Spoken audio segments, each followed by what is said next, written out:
Hello, everyone. My name is David Maria, and I'm really pleased to be here with all of you today. So, in 2018, I journeyed with two other friends to Africa, to Kenya. I was in Kenya with a friend of mine, and we were just enjoying the evening sunset, just looking out over the vastness of the African savannah. And three African kings appeared out of the horizon and started walking towards me. I didn't just start crying. I started sobbing because I knew them. I recognized them. And at one point, they invited me to come out into the bush with them. And I knew that they were inviting me to come and study with them.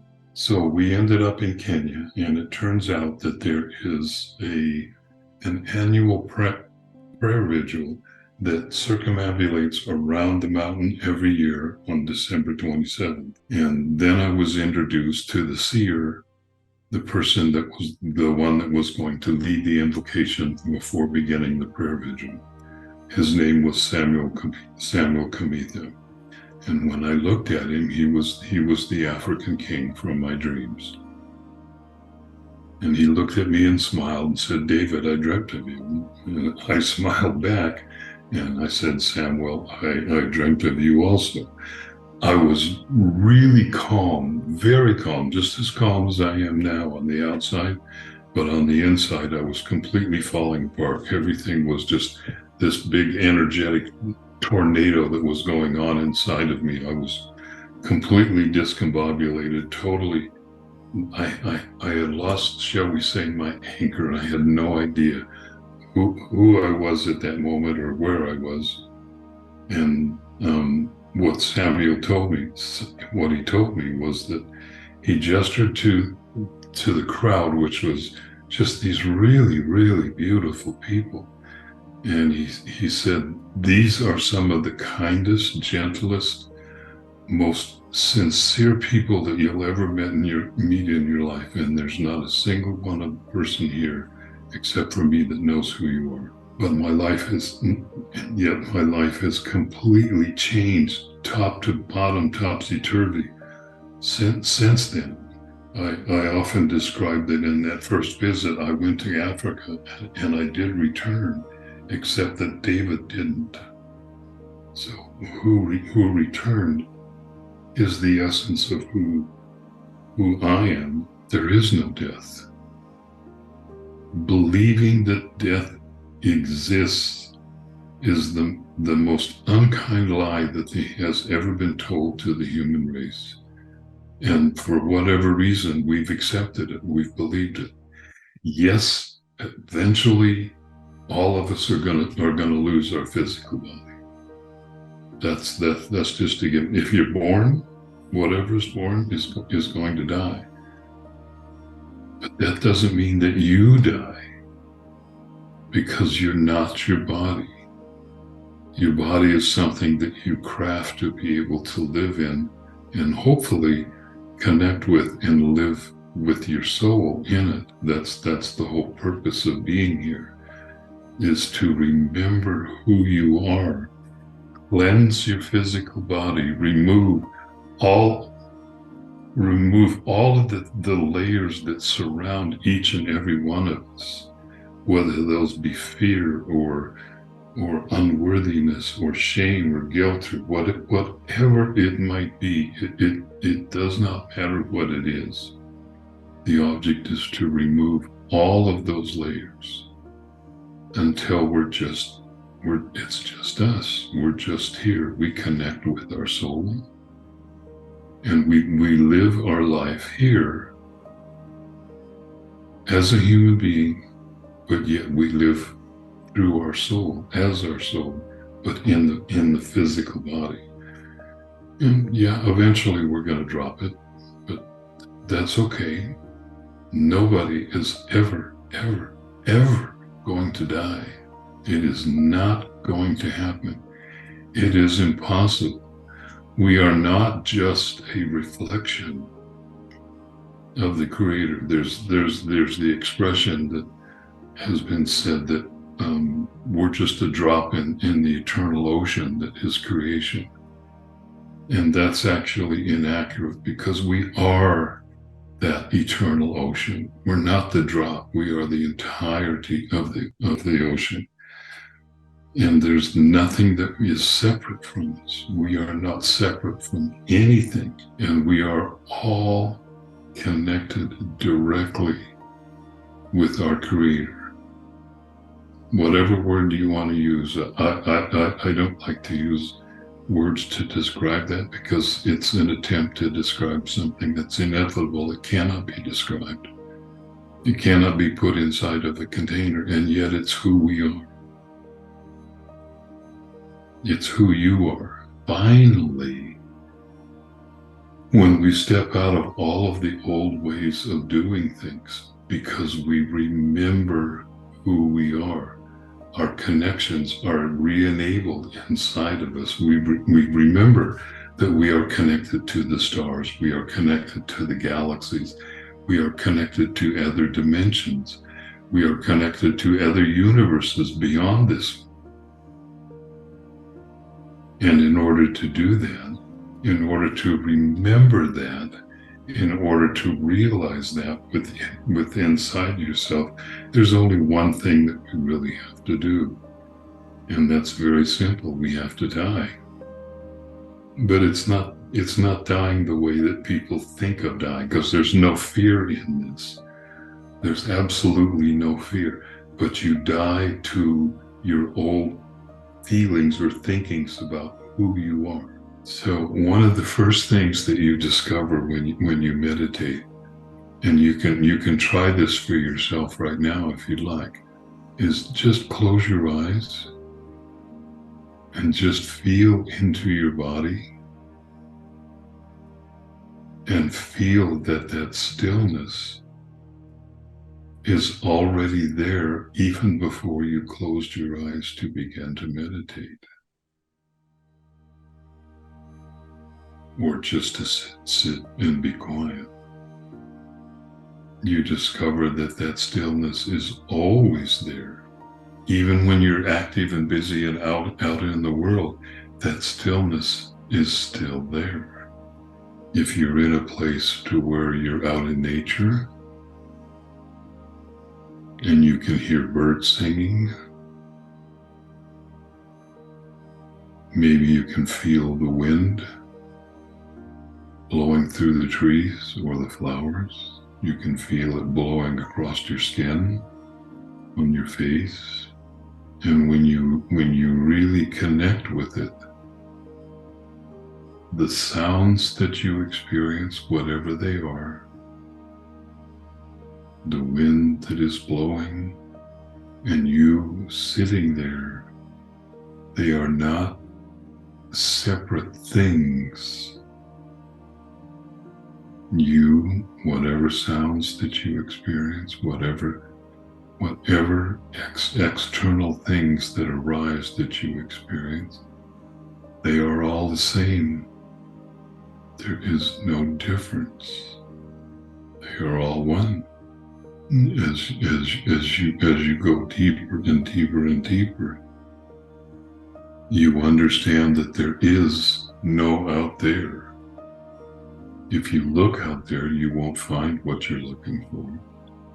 If you look inside, equally, you may not find what you're looking for. And yet there is an awareness. There is a self-awareness that is present always. Always. It may be quiet, you may have difficulty hearing it. It may seem almost impossible. Quiet your mind enough to be able to sense that abiding presence that is always there. And yet even without our perception of it, it is always there. It is always there. And following that awareness leads you to the remembering of who you are. We are all the creators of our life, whatever that is. And one of the more difficult things that happens for us every now and then is that it becomes challenging to accept life the way that it is, until we fully accept responsibility for everything that happens in our life, no matter what it is. If it presents in our life, that's our creation.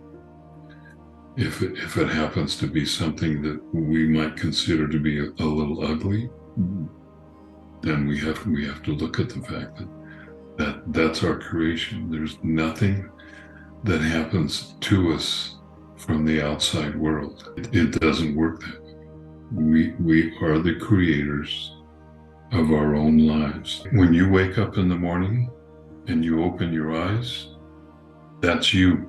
You're looking at yourself. You're looking at your creation. There's not a lot of peace in the world. I mean, in most indigenous cultures across the planet, the wealthiest ones within their society were the ones that gave away the most, and they were the ones that were honored and respected the most. When really and truly, everything on this planet is meant to be shared with everybody. There is no lack on this planet.